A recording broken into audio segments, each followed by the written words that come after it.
In the early 1890s, eyes around the globe focused on Chicago and what would become the world's Columbian Exposition.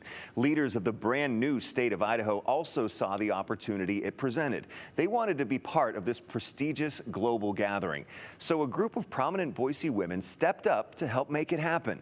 And the club they formed is still making things happen today. Chicago, 1893, the World's Fair.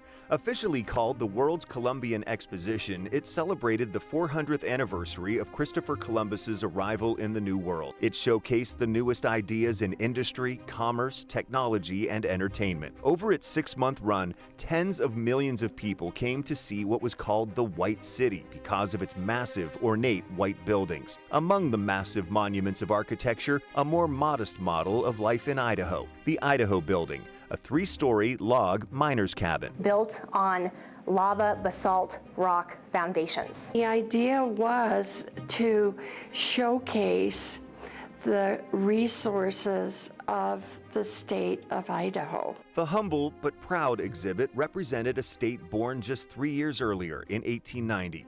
State historian HannaLore Hein. That was a pretty big deal. Again, we had just achieved statehood, and for a brand new state to appropriate tax dollars to show up and be present on such a world stage, I think was incredibly progressive. But the young state needed more help raising money for the exhibit. So, first Idaho State Governor Norman Willey turned to the prominent women of Boise, who then formed the Boise Columbian Club in May of 1892. They raised $827.85 to furnish the ladies' reception room of the Idaho Building, which in our money would be $24,000. Not only were they requesting funding across social classes, they even went as far as to ask for pennies from children. They sold cottage cheese.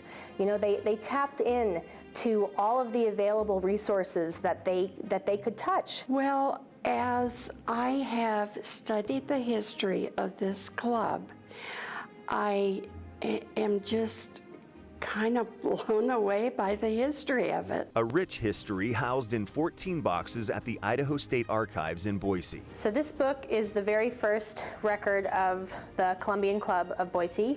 These are the minutes from 1892 to 1894. Also, the long list of prominent charter members. So we have Mrs. Thomas Davis, who we would call today Mrs. Julia Davis. And original tickets to the World's Columbian Exposition.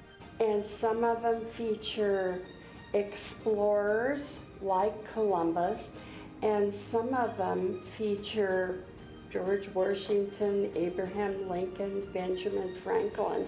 After the success of the World's Fair, the members kept the club together. They decided there were so many more things they could do. This concept of a women's club and a women's organization was the vehicle in which they were able to come together to make change. Current Columbian Club President Carol Hoidal says those early members put in the first restrooms, drinking fountains, and trash cans in downtown Boise, to make it just a little more civilized. They later worked hard to get a $20,000 grant from Andrew Carnegie to build the Boise Carnegie Library at 8th and Washington.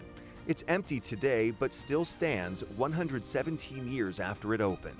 I think that we set the example for all women's groups to follow. They're still setting the example today. They sponsor a writing contest for junior high kids. They planted trees in Bora Park as part of the City of Trees Challenge to plant a tree for every household in Boise by 2030. They've raised money for nonprofits, including Faces of Hope Victim Center and the Learning Lab, and collected personal hygiene products for guests at the Interfaith Sanctuary Homeless Shelter, just to name a few. We are still out there. We are still committed to improving our community.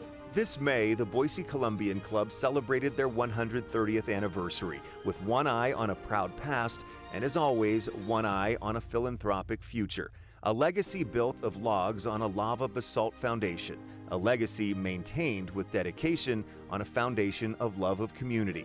Hein calls it all remarkable. To know that they have persevered in this work of making Boise a better place year over year and day after day. And you may have guessed, the Boise Columbian Club is the oldest women's club in the state of Idaho. In the 1950s, it had a membership of more than 300. It currently has 37 members. Carol Hoidal says they would love to have 75 members.